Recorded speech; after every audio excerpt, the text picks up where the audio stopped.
सारा प्रणाम।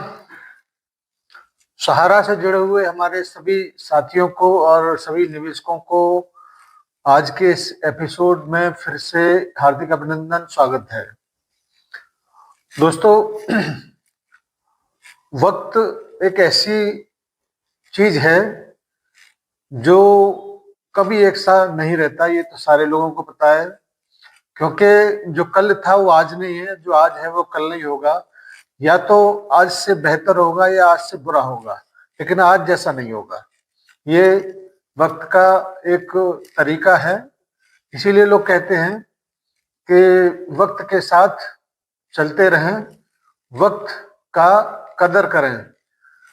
इसी तरीके से हमारे हिंदुस्तान में इस वक्त सहारा से संबंधित कई सारे वरिष्ठ साथी किसी की भी बातों में ना आकर अपने धुन में वक्त का सदुपयोग करते हुए चलते चले जा रहे हैं।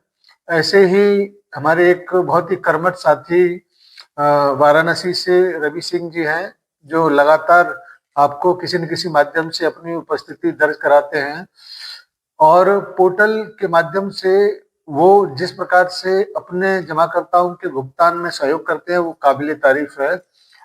आइए उनका एक छोटा सा क्लिप आपके बीच में रखना चाहूंगा, उसको देखिए, उसके बाद बात करेंगे। नेचर ही नहीं है। रमाशेष जी नमस्ते। ठीक है, आप पोर्टल से लगाए थे पेमेंट 28,000 लगा था, आपने बताया था 28,000 लमसम। तो कितना आया है पैसा? तो सिग्नेचर तो 27,000। कब आया है? 13 दिसंबर 2025। तो कब लगाए थे ये पोर्टल आप? 3-4 महीना में, 2.5-3 महीना पहले लगाए थे। 2.5-3 महीना पहले लगाए थे, अब आ गया ना। आज दिनांक 16 दिसंबर 2025 है, यानी लगाएं तो 2 से 2.5 महीने के अंदर पैसा आपका आ गया ना। अब और लोग को भी बताएंगे ना। आपका एक कहना बहुत अच्छा लगा कि लोग विश्वास नहीं कर रहे कि पैसा मिलेगा। अब आ गया तो आपके चेहरे पर चमक भी आ गया है, तो लोग विश्वास भी करेंगे। नहीं विश्वास करेंगे, हम वीडियो दिखा विश्वास कराएंगे। ठीक है, और आपका वीडियो पूरा हिंदुस्तान देखेगा। ठीक है, जो लोग विश्वास नहीं करेंगे उनको मेरे पास ले आइएगा, हमको वीडियो दिखाएंगे। क्योंकि आज के डेट सोशल मीडिया का जो दिखता है वही बिकता। हम जितना भी करते तो बिलीव नहीं करते, इसलिए हमें माउथफेसिंग कराना पड़ता है। आप भी सबको बताइएगा, हम भी बताएंगे। जितने लोग का सबको लगी, सबको 50-50 हज़ार रुपये मिलेगा। ठीक, आने वाले दिनों में ये अमाउंट 2 लाख रुपये होने वाला है। 2 लाख हो जाएगा, सबको 2-2 लाख रुपये मिलेगा पोर्टल के माध्यम से। जो अमित शाह जी सहकारिता मंत्री ने एक विकल्प डाला है पोर्टल का, उसके माध्यम पूरे हिंदुस्तान में सबका 1-1 रुपये का भुगतान होगा सहारा का। ठीक है, आज 50 मिल रहा, आने वाले दिन में 2-2 लाख रुपये सबको मिलेगा। ठीक, सबको बताइएगा ना। ठीक, नाम अपना बता दीजिएगा। रामा। कहाँ रहते हैं? बजड़िया। चलिए ठीक, नमस्ते। बहुत ही कर्मठ तरीके से अपने मंजिल की तरफ बढ़ते हुए रवि सिंह जी, जो हमारे बहुत अच्छे मित्र भी हैं, वो अपनी बातों को बेहद स्पष्ट तरीके से रखते हैं। साथियों, मैं आपको ये बताना चाहूंगा कि पोर्टल को लेकर तमाम तरह की असमंजस, तमाम तरह की भ्रांतियां लोगों के अंदर हैं। और अपनी तरफ से मैं स्पष्ट ये कर देना चाहता हूं कि हमने कभी पोर्टल का विरोध नहीं किया, लेकिन ये बात भी मैं बड़े स्पष्ट तरीके से कहता हूं कि पोर्टल से समस्त प्रकार का भुगतान नहीं हो सकता और न ही संपूर्ण भुगतान हो सकता है। उसके पीछे कई सारे तर्क आपको दिए जाते हैं। जैसे अगर सहारा को बाइंड अप करना होता, सहारा अगर बंद करना होता सुप्रीम कोर्ट को या सरकार को, तो जितना खाता उसके अंदर खुला हुआ है, जिस स्कीम का खुला हुआ है, जिस योजना में पैसा पब्लिक का जमा है, वो समस्त प्रकार के भुगतान करने की व्यवस्था, भुगतान करने के आदेश सरकार की तरफ से या सुप्रीम कोर्ट की तरफ से दे दिए गए होते। उसमें ये डेडलाइन नहीं होती कि भाई 31 मार्च 2023 तक के ही मैच्योर किए हुए पेमेंट का भुगतान होगा। और उसमें ये बात भी होती कि जो भी कागजात आपके पास हैं वो अमुक जगह पर आपको सरेंडर करना है, लेकिन ये बात नहीं है। और केवल कुछ विशेष तारीख को ही उसमें इंडिकेट किया गया है।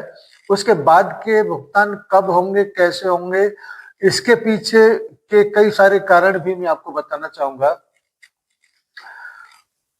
सोसाइटी के 4 कंपनियों में से केवल 3 कंपनियों का भुगतान या जो भी कारोबार है वो रोका हुआ है, जबकि एक सारा स्टार मल्टीपर्पज सोसाइटी लिमिटेड के कारोबार को रोकने का कोई आदेश नहीं है।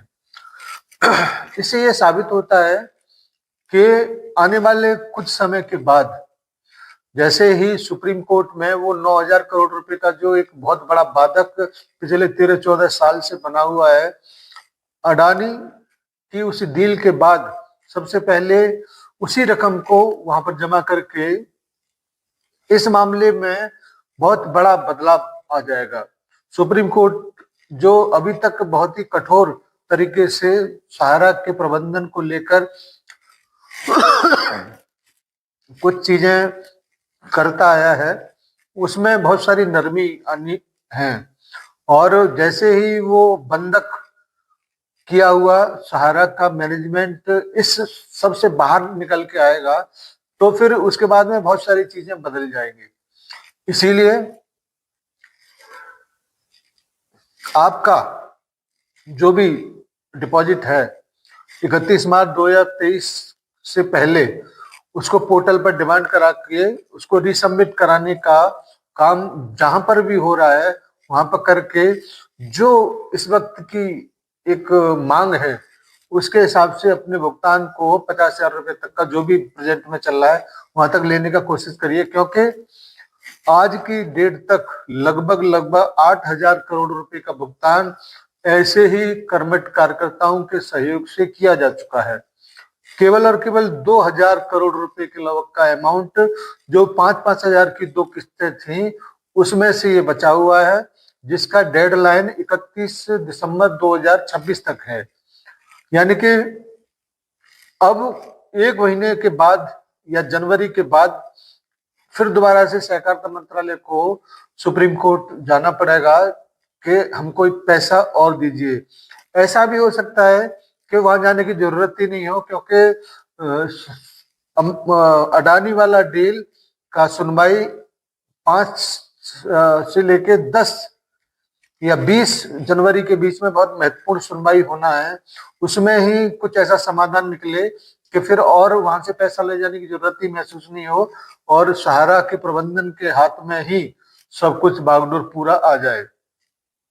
इसलिए बहुत सारी संभावनाएं, बहुत सारे सवालों के जवाब आपको आने वाले कल में मिलने वाले हैं।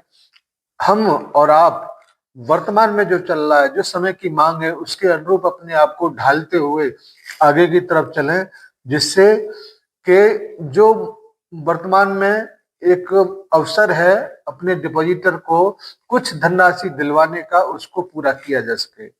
साथियों, भुगतान तो निश्चित रूप से होगा, इसमें कोई दो राय नहीं है। अब कौन कितना करवा देता है प्रेजेंट में एक टोकन मनी के रूप में, यह भी एक बहुत बड़ी उपलब्धि होगी। आने वाले समय में जो चीजें बदलेंगी वो तो समय बताएगा, लेकिन ये बात पक्का है कि सहारा का बाल बांका नहीं होगा। वो आने वाले समय में बहुत सारी चीजें जब बदलेंगी वो स्पष्ट आप लोगों को दिखाई देगी। धन्यवाद। आज की इस बैठक के लिए मैंने इसमें आप लोगों को बताया कि 2,000 करोड़ रुपए ही शेष बचा है। जितनी जल्दी रिसबमिट करा सकें, 50,000 से नीचे किसी भी डॉक्यूमेंट्स की जरूरत नहीं है। आप पोर्टल पर जाकर उसको अप्लाई करके आप रिसबमिट एक तरीके से करना है, तो कुछ समय के बाद आपके अकाउंट में धनराशि पहुंच जाएगी। इस प्रकार से ही 8,000 करोड़ के लगभग का भुगतान अभी तक हुआ है, और आगे जो 2,000 करोड़ रुपए जो शेष है वो भी बहुत जल्दी ऐसे ही प्रयासों से समाप्त हो जाएगा। तो हम उम्मीद करते हैं कि आप इस सूचना को अपने साथियों तक जरूर पहुंचाएंगे, अपने निवेशकों तक जरूर पहुंचाएंगे और हिम्मत को बनाए रखेंगे, क्योंकि आने वाले समय में बहुत कुछ बदलेगा। धन्यवाद सभी को। सादर सहारा प्रणाम। जय हिंद। नमस्कार। सादर सहारा प्रणाम।